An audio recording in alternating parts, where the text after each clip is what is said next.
The contradiction here is the US has endless bases, but why are they using proxies? Why are they using drones?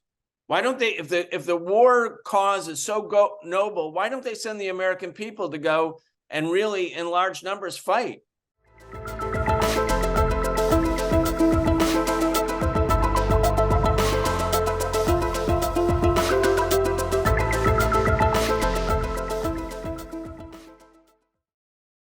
Well, it's very good to be with you on March 18th, 2023, the weekend that marks the 20th anniversary of the US invasion of Iraq, the shock and awe invasion of Iraq, an invasion that was illegal and based on lies and based on deception, based on a violation of international law, not to mention US law, an invasion that took the lives of hundreds of thousands of Iraqis, according to most objective estimates, including the Lancet Medical Journal from the UK.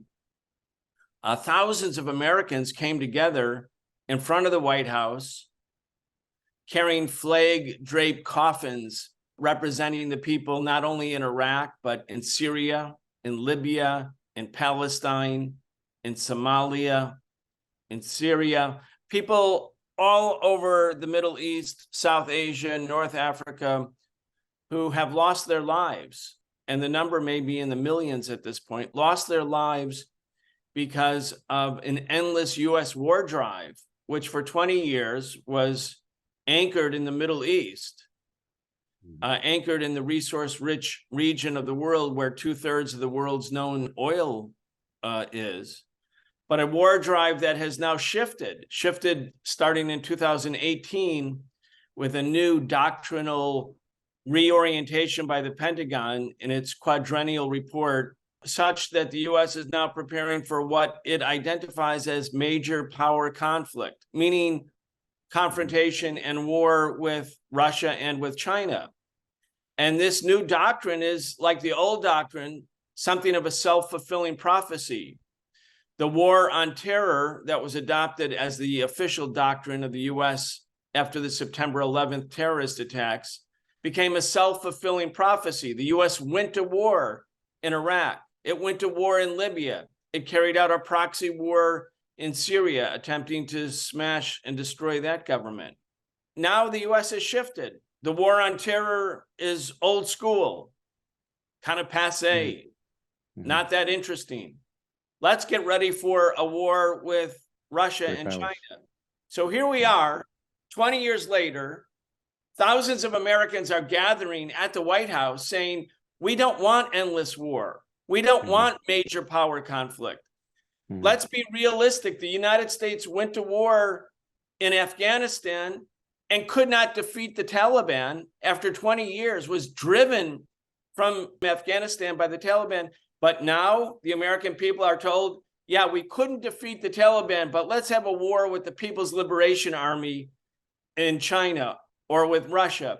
So this is madness. This is insanity. And yet it is the biggest business in the United States. It's incentivized as a way for capitalist corporations to make immense profits, and we get nothing in return except the promise of more death and destruction. So that's why we were there in Washington, thousands of us marching on the White House, marching on the Washington Post, which is just a propaganda arm for the war machine.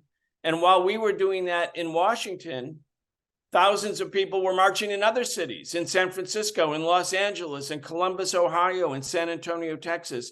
So what we are seeing on the 20th anniversary of the Iraq War and 1 year after the US proxy war with Russia began is a new anti-war movement is starting to take shape in the United States. Thank you for your introduction. A lot of times we talk about people-to-people exchange. We say Chinese people love peace. But the fact is, I think people anywhere, the people all love peace because war affects our livelihoods, affects everybody's livelihood, maybe with the exception of the very few elites, power, political elites or economic elites, but they get to make the call. They got to make the decision. This is kind of tragic because you see on American press a lot of columnists are reflecting upon the 20 years or so endless war or perpetual war in Afghanistan and Iraq. America is always intertwined in the overseas conflict. It begs the question that why is America involved in those places at all? At all. It just suddenly occurs to me that America, you call your Department of Defense, the DoD, what are they defending against? Against whom? From whom? It sounds to me it should be renamed as DOA, Department of Attack or Aggression, because with hundreds of military bases dotting the world, there's no way that you're honestly telling people that you are defending your country. It's a democratic republic on its surface, but in fact, it's a world empire. Let's just face it, that U.S. is a world empire. That's the only logical conclusion I can draw from here. So it's defending against whatever forces there are, local forces that's encroaching the empire from its periphery. If you look at those people at the center making decisions, whether you talk about military-industrial complex or military-industrial congressional complex, it's all these powerful people making decisions in Washington, D.C., but it's affecting in the remote corners of the world where American folks, I mean, folks on the street, they don't care. They couldn't even identify on the map where's Iraq. They couldn't even point out where's Iraq. I mean, it's pointless. Those wars are pointless. Those wars are not fought for them. And those wars are purely, I think, the way I see it and the way most Chinese see it, is that U.S. is fighting those wars to sustain its primacy in the world. That's basically a very realist position to say that U.S. must keep its hegemony in place. It's not, the perpetual war is beneficial not to the U.S. as a nation, but it's beneficial to probably the 30,000 defense contractors. It's just a very tiny bunch of the society. I mean, they are this corporate capitalist class. They are not, you know, the genuinely peace-loving folks you meet on the streets. So what I find is, yes, you can go on the streets and, you know, shouting your slogans and say, okay, we demand change. You are a democratic government, so why are you not acting according to our will? Because it's people's will.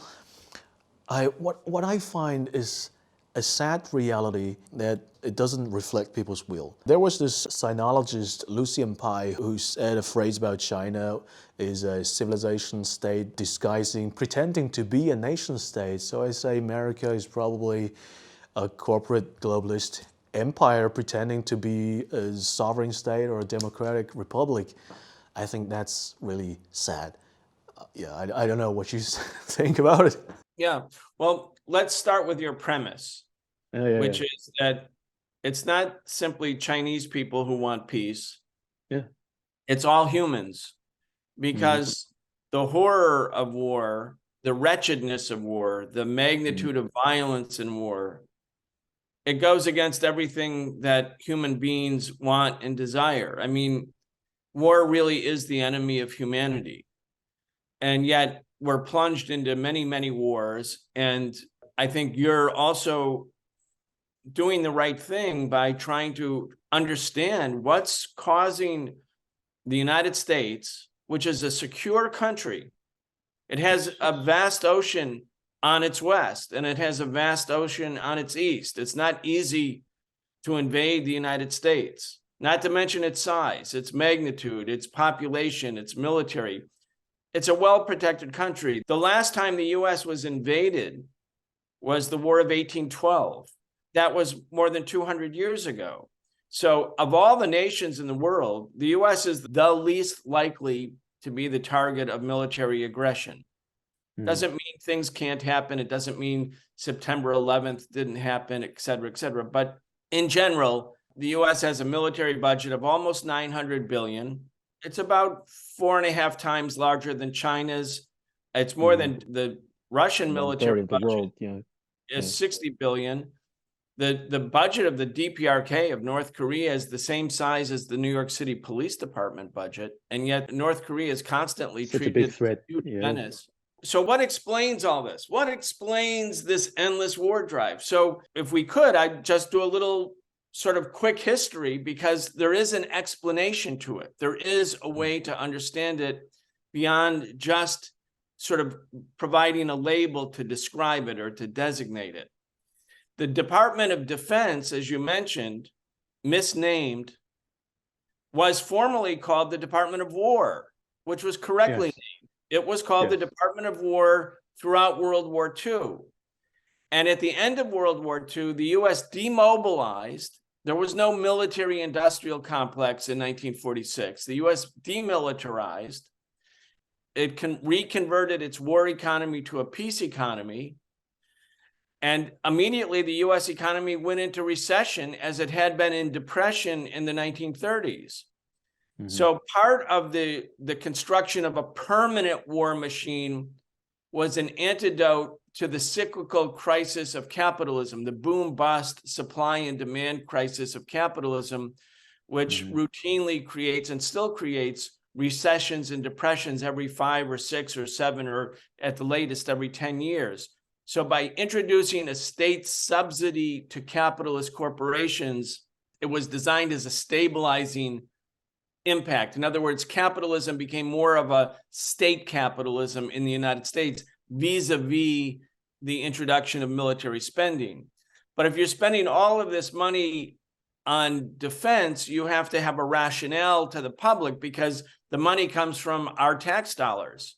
If we're having 30 or 40% of our salaries and wages taken by the government, and half of that money goes to the defense contractors, well, don't call them war contractors, call them defense contractors, because then it's something good. Then it's something noble. Then it's something to help us. It's to protect us. So the language changed after World War II. War became defense. And also the Korean War began in June 1950. And I think it's really important for the people watching this show to understand the centrality of the Korean War, because there was, on one side of the Korean War, you had the People's Republic of China and the Soviet Union and North Vietnam and Bulgaria and Czechoslovakia and Poland and East Germany. You know, the socialist camp supported North Korea, and all of the capitalist countries supported South Korea. So you had a new division in the world just 5 years after the conclusion of World War II, whereby the United States and the other capitalist countries feared that revolution was spreading throughout Asia. I mean, there was the revolution in Korea, the revolution in China, the revolution in Vietnam, in Indonesia, the movement for independence in India.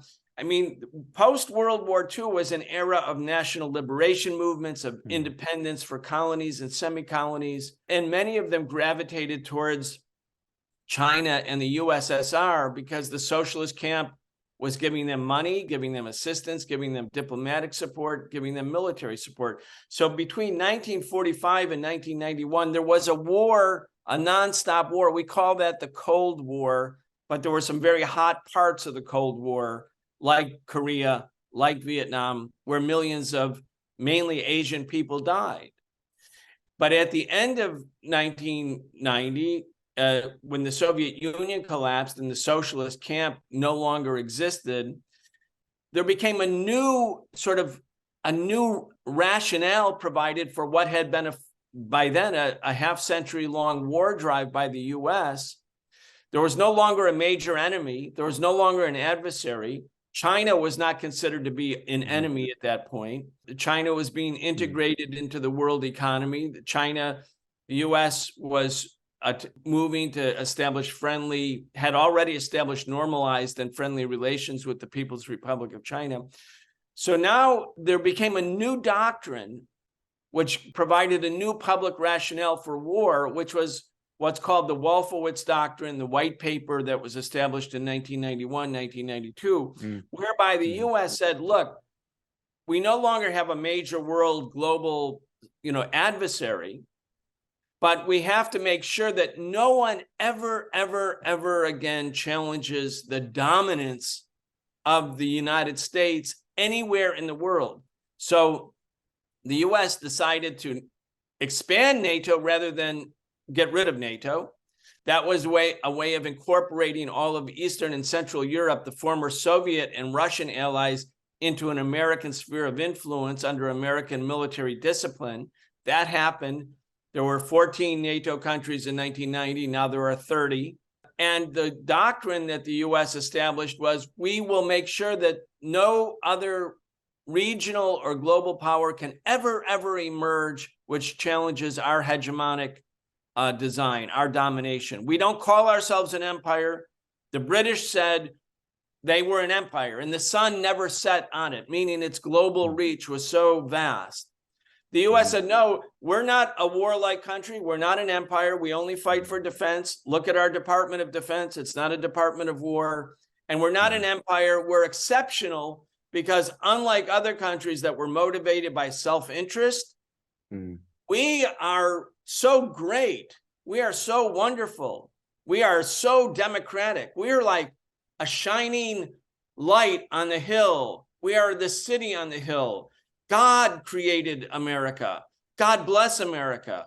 You know, in this kind of propaganda, which is so dominant about American exceptionalism, then becomes a public rationale that unless we continue this global military enterprise with 800 military bases and almost, more than 1 million troops scattered all over the world, and the US constantly either intervening against countries, carrying out targeted assassinations with drones, imposing economic sanctions so that some countries are basically, the idea is to make their economy scream, as the US policymakers said it more cynically in the past. So now the US fears that Russia or China or some other regional powers, Iran in the Middle East, or possibly Venezuela before because it had a lot of oil, could emerge as regional or global contenders to American hegemony. So the US has decided in 1991 the principal means by which US domination will be maintained is by the endless and routine exercise of military power against others, either in the form of invasions, occupations, or threats.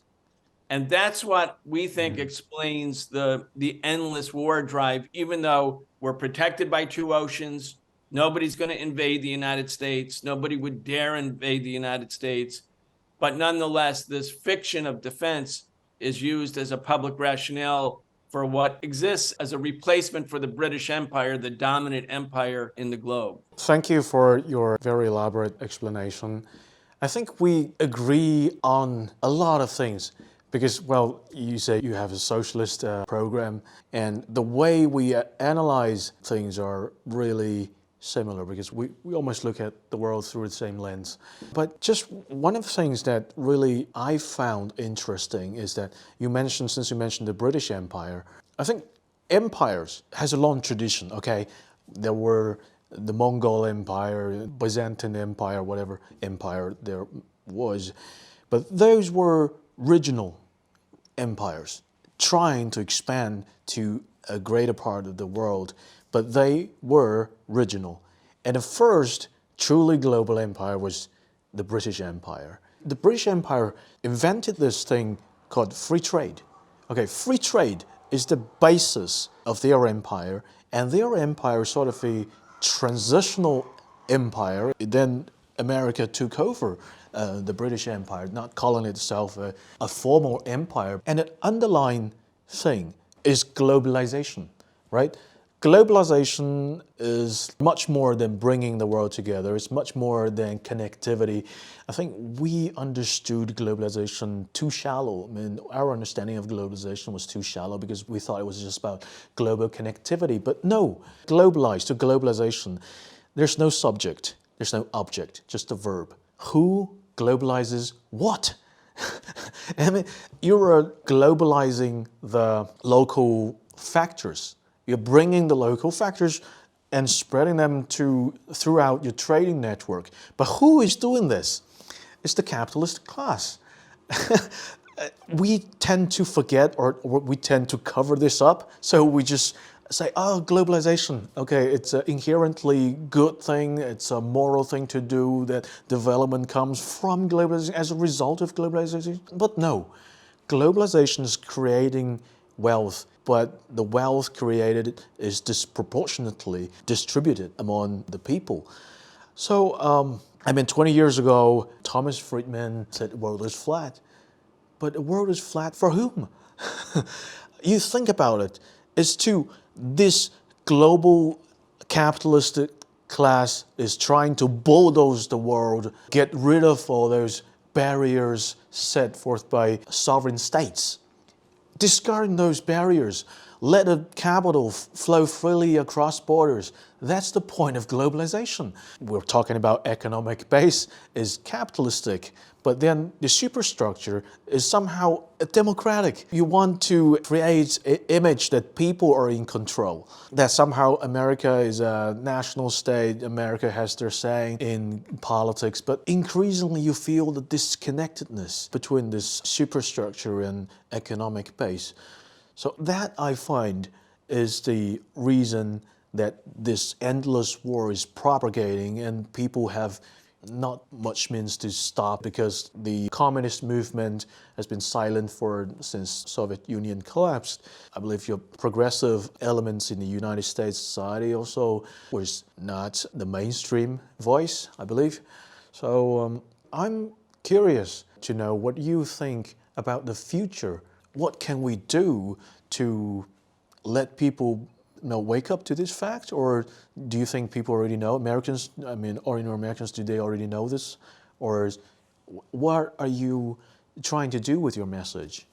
Every society where people are trying to make transformational change, radical change, and in my case, I'm a socialist and a lifelong socialist.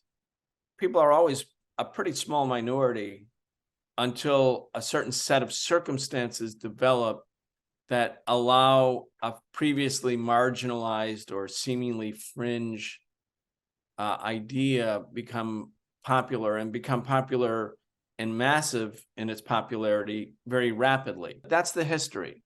Let's talk about globalization, for instance. Globalization is, since you brought it up, there's been different stages of globalization. When Christopher Columbus set sail for the so-called New World, that was the beginning of a real globalization. And it was very, very bad for the people whose land became, quote, globalized, because globalized meant this nascent capitalist class, which Marx and Capital described that the bourgeoisie or the capitalist class came into existence as a class with blood and dirt dripping from every pore.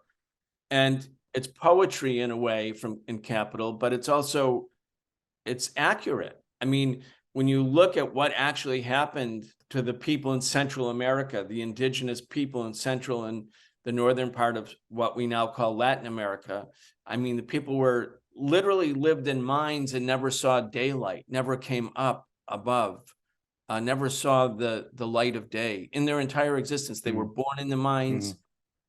The more privileged miners were closer to the surface. In the Spanish Empire, Portugal, the colonial empires of Europe, which were really the capitalist classes, because the working classes, the people who went to work every day or worked in the fields, they weren't rich. But this growing accumulation of capital, the globalization was the key to it. In the case of America, is the United States a democratic republic? Well, yes. Yes, it is. And was it a democratic republic at the time that in many parts of the country, the majority population was enslaved? Yes, that's also true. South Carolina, at the time the Civil War happened, the majority of people were enslaved. The majority. It wasn't a minority, it was the majority. But were there elections in South Carolina? Yes, there were. Was it a republic? Florida was majority Black and majority enslaved. So you had democracy for some, and the enslavement of others. So when you think about Greek democracy, Athenian democracy, and similar also, we learned the idea of democracy, which comes from Greece, but the majority of Athenians were actually enslaved. The citizens who had the right to vote and create a democratic system did so on the backs of the labor of enslaved people in Greece. So this phenomena is not brand new, but it's the global economy has evolved. We are now in a position where the concentration of wealth is even greater than it was 200 years ago, and certainly greater than it was 2,000 years ago. Yeah. And so you have these globalizers, as you mentioned correctly, for their benefit.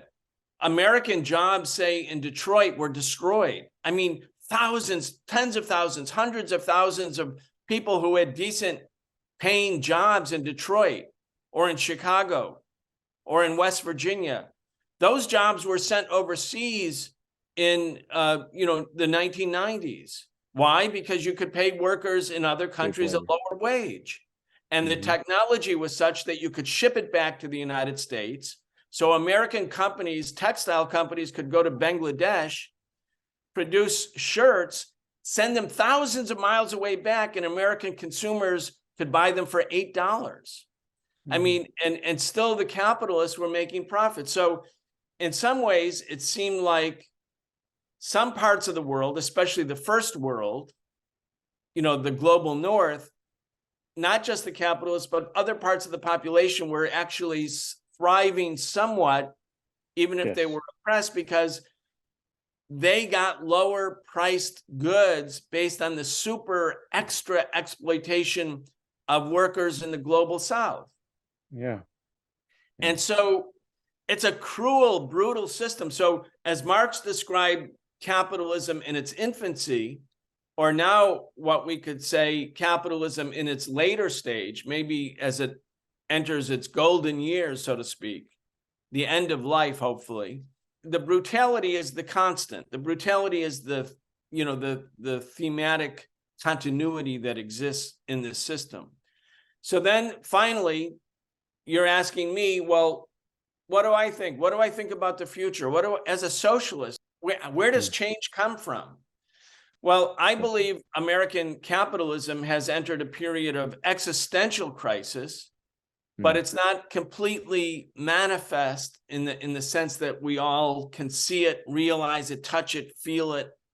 But it's coming, and you can, if you're making a careful assessment, and I do this without putting on rose-colored glasses and looking at the world through the way I want to look at it, but try to approach things with objective faculty.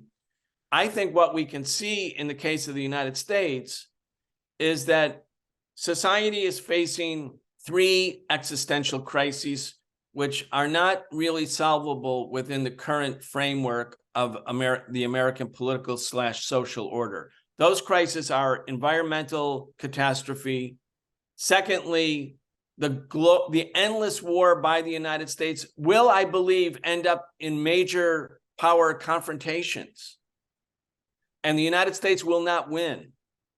The United States didn't win in Korea, didn't win in Vietnam, didn't win in Afghanistan, but because none of the leaders who made these horrible decisions are ever held accountable for their horrible decisions, similar decisions are made over and over and over again. And I think the US is on a fast track to having a confrontation with Russia and China, even though it seems insane. And the US won't win. That's a second crisis. And there's a third crisis, which is the introduction of artificial intelligence and this exponential shift in technology and technological adaptations that are taking place will eliminate 50 or 60 or 70% of the existing jobs in the United States within the next 10 to 15 years. And under capitalism, where the capitalists, if they get rid of a worker, they say, goodbye, thank you very much for your service, and no one has any responsibility to that individual. It's like once you're no longer useful to the capitalist, you're on your own. In this 100% pure capitalism, American capitalism, half the working class is going to be completely eviscerated as a consequence of the introduction of AI, artificial intelligence. So instead of artificial intelligence being a liberator in the end of backbreaking labor and sort of allowing the human family to do other things rather than work, have more time for culture, education, recreation, family, it will mean immiseration and poverty. These are the three, looming crises that U.S. capitalism is facing. And it's also a capitalism that is in a relative sense in decline because the rest of the world does not want to live under the domination of America. And so it's not ideological. India is not communist. Putin is not a communist. Xi Jinping is the leader of a communist party in China. So they're very different politically and ideologically. Iran is not communist, but they don't want to live under American domination. And so countries in big parts of the world are finding each other right now, not because of ideology, but because they have a common problem, which is American hegemony. And that is changing the relationship of forces in the world in a way that I don't believe the US will be able to overcome that. So I believe that the apparent stability in American capitalism will give way within a relatively short period of time. It might move to the left, which I believe as a socialist it can, and there's more and more popularity of socialism here. Most young people in America now think socialism is a good thing, not a bad thing. But we also have the danger of fascism in America because the military-industrial complex, faced with a rising progressive socialist young population, would prefer to go with these revanchist reactionaries who think the real problem for the United States is that the United States is not white enough, not powerful enough, is introducing non-traditional family values, et cetera, et cetera. So there's going to be a crisis in American society. You can see it clearly emerging. It can go to the left in a socialist direction, but it could also go to the right. This is not something that has been settled. It's a battle that hasn't yet been fully fought. So that's how I evaluate things inside the U.S. Right, right. Well, I certainly hope that U.S. will go to the left direction. But yeah, it just reminds me that there's this slogan from the right, take back control, or take back the country, that the country is held in the hands of the deep state, that they're, it's sort of, people on the left and on the right have something in common, that this country is unjustly, inappropriately taken by vested interest, and it doesn't reflect the people's will. But what is the people's will? Well, that's subject to debate from the right and also on the left. But then you just mentioned a very interesting point about the U.S. being less able to win the wars overseas, which I think is definitely right, because while in the past, many people, especially in the 19th century or 18th century, people were not politicized. They were like feudal subjects, so they would not have nationalism to unite them, to fight for something that's in common. And also that's also happened in the United States, where you have the settler culture.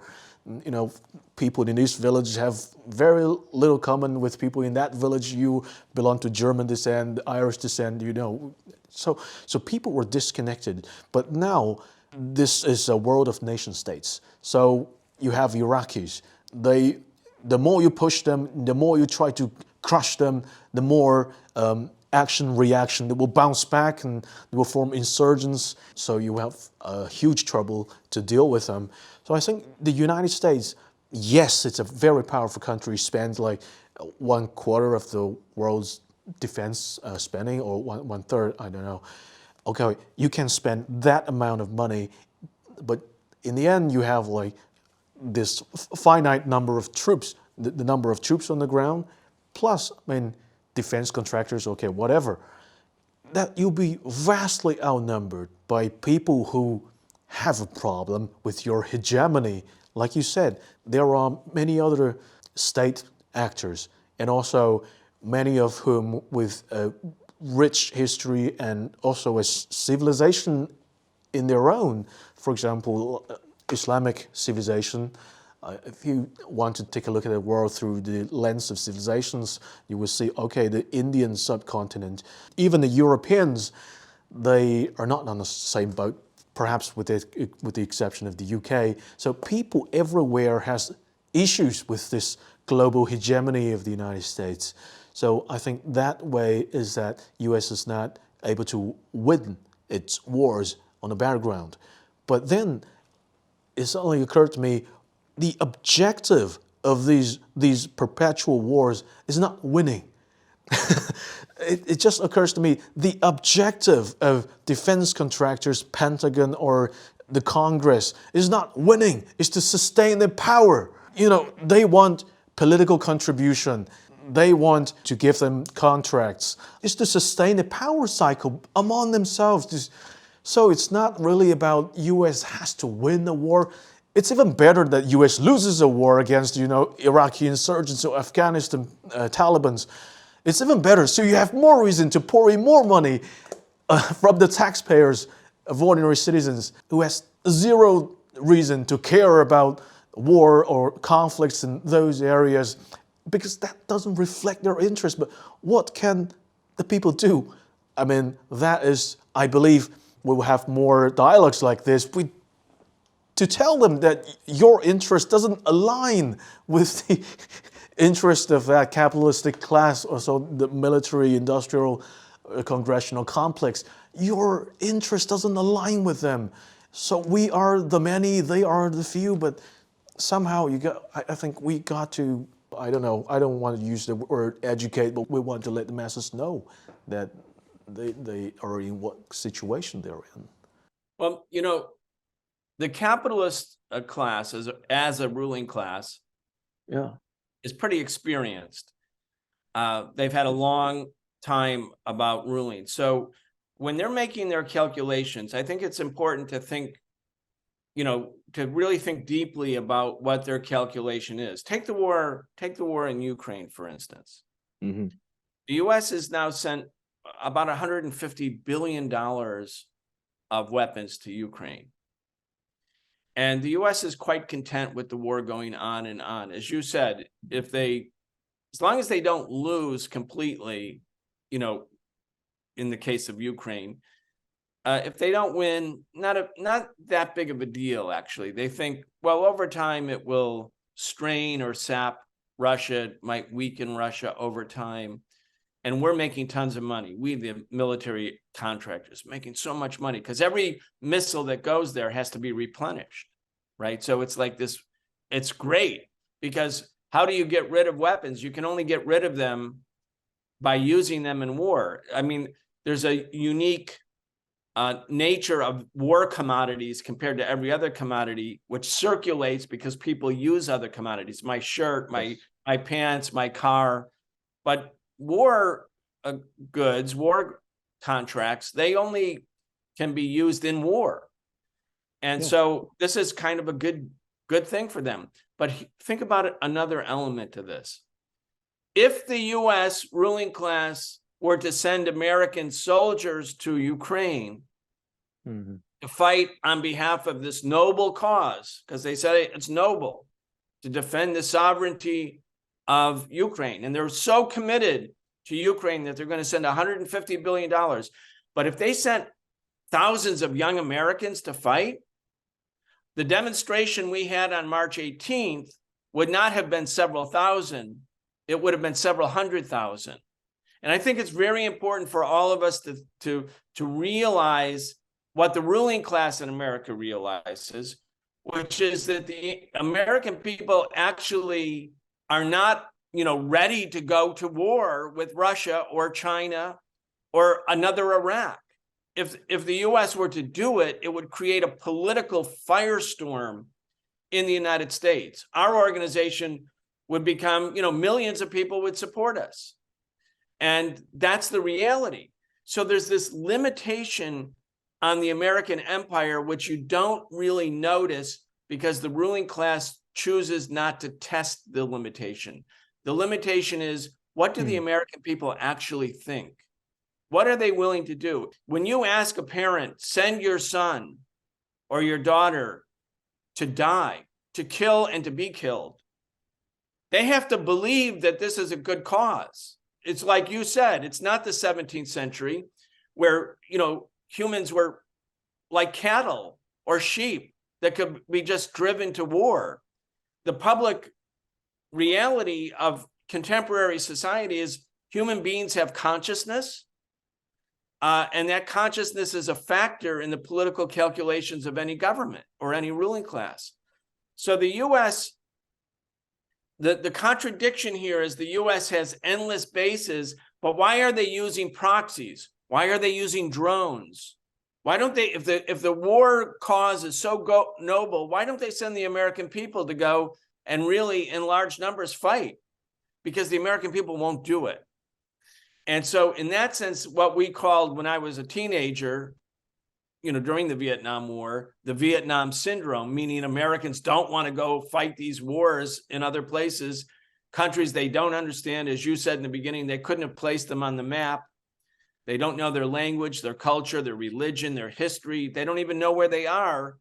But if you're going to send your son and your daughter to go and maybe lose their life, no, the American people don't want that. They learned the lesson of Vietnam. So there's this sort of latent anti-war sentiment that is very real. Trump is emphasizing in his new 2024 campaign opposition to the Ukraine war because it's popular. It's not just popular with leftists. It's not just popular with progressives or socialists. It's popular with everybody. My family, my extended family, I come from a working class family in industrial cities. Half of my extended family were voting for Trump. They might have also voted for Bernie Sanders, by the way, which is really interesting. They're not left, they're not progressive, they're workers, they're poor people, basically, but they're all against the war. They're against any war. And so it's very important not to over stereotype or label the American people as a bunch of reactionaries, or, not that you were doing it, but I mean, I could understand why the rest of the world might think the Americans are just sort of a lost cause. Exactly. Yeah. I want to correct this stereotype too. Yeah, I know. Yeah. So anyway, this is a limitation on American power because the U.S. doesn't really. They couldn't go to another war in the Middle East. I think they're preparing for a war with China, but look at the contradiction. Are you really? I mean, if there are thousands of battlefield casualties in the East China Sea or South China Sea or in Korea, I think the American people will rise up against that as they have been recently. Yeah, I think so. Just as you were speaking, it suddenly occurred to me that, okay, you want to bring this message to as many as American people out there as possible. And I think the way we phrase it, the way we write our message is really important because the capitalist class, they are very clever in the way they phrase things. It just suddenly occurred to me that they use the word security. Like America want a rule-based world order that it basically underwrites the world's security to act like the world's policeman. And it occurs to me that the kind of public good that America offers to the world in this liberal international order is security. You can't even say it's a public good because it's a traded commodity. Because people have to pay for those rockets and bombs. It's a commodity, making money out of it. So it's not a public good. And America just say, the propaganda of the mainstream media is to say that America offers this public good, security as public good. Whereas I think China, the kind of public good we envision that China could provide to the world is development. It's basically to live and let live, to have a chance, to have a chance in this era of peace and stability, and let's just make some money together. I make some money, you make some money. It's that China doesn't have this ability to provide security, or let alone manipulate the demand and supply of security. say, to create extremist forces, to call them freedom fighters and use CIA secretly fund them to create problem, to create a demand for your weapons.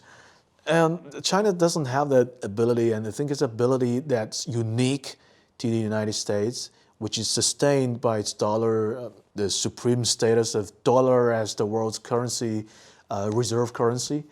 But I think this is also showing cracks to some extent, that the hegemony of dollar is undermined with the rise of other currencies, including yuan. But we shouldn't forget that how ruthless that America strikes back. Even in recent memory, like the war in Iraq, or to create tension in Europe, for example, in former Yugoslavia, in the Balkans, just like euro was strong, was just nascent euro, another strong currency, to create regional instability. And that's a unique advantage that America enjoys. And I think we shouldn't underestimate that ability to manipulate supply and demand of security. It's really, really serious threat to world peace. I agree. I couldn't agree with you more on that. You know, I was just with some Syrian American friends here, and there's a very large Syrian American community in America that was absolutely against what the U.S. did to Syria. They're secular people, you know, they don't want to live under Al-Qaeda. And, you know, Syria's not in the headlines anymore, but Syria has been devastated. I mean, what the U.S. did to Syria, I mean, those people, I mean, Syria is a beautiful country. The people had, by regional standards, a relative affluence before the Iraq war. Then millions of Iraqis became refugees. That put a lot of, but Syria's like suffering. Afghanistan, the people are starving to death. In Iraq, you know, the first time I went to Iraq, I went right before the first Gulf War. I went with Muhammad Ali, the boxer, and we traveled to Iraq, and we were so impressed because it's such a beautiful country and very secular, free healthcare, free education, highly educated population. You could hate Saddam Hussein, whatever, but socially, it was like an advanced social democratic society in the Arab Muslim world. Iraq is devastated. You think about Venezuela. I mean, you know, Maduro held on, but there's been oceans of human suffering caused by the American sanctions. Cuba has managed to survive, but under great hardship. It's an island. It can't live without interaction with the outside world. So you're right. I mean, we have to be I'm annoyed actually when I hear people talk about America's a contracting empire and America's on its last legs, and sort of dismiss the human suffering. The human suffering that's been caused by this empire just in the last 20 years, and whole society's ravaged, and it'll take generations for them to recover. So it's a terrible crime, actually. It's a criminal enterprise. And again, even after September 11th, you know, Bush and Cheney set up torture sites all over the world. They kidnapped people all over the world. They kidnapped and tortured them. They're obviously a violation of international law. Did any of them go to prison? Did any of the torturers go to prison? The only CIA person who went to prison was the person who revealed that the CIA had a torture program. His name was John Kiriakou. I co-hosted a radio show with him for several years. He went to prison because he told the truth. He went on ABC and said, oh yeah, we have a torture program. The president's not telling the truth. So they sent him to prison. So you have this impunity where criminal acts are committed all the time, ravaging whole societies. And the people who do it, they retire. They don't go to jail. They write books. They make speeches. They're considered elder statesmen. They're quite rich. And so all of that has to be, you know, brought into focus.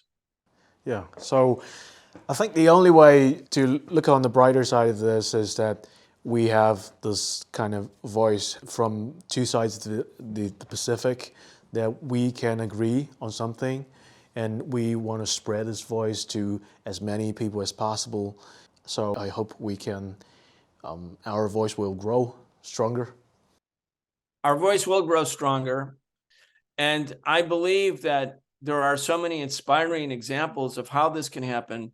The worst thing for us would be to become hand-wringing, sort of pessimists, to rather see not just the bright side, but what we can do as people, how we can make a difference, how your show can make a difference, what we're doing on social media. Because the only reason to do social media is you have to believe in people, because the idea is people, once they hear the truth and have a perspective, they become empowered. It's not simply to provide interesting content, but to really empower people to help make that change. Yeah, I really like what you said. Not enough to make interesting content, but make a change. Yes, totally agree. Yeah, so I think I've learned quite a lot from you today. Yeah, I'm really thankful to that. I hope we can do this in the future too.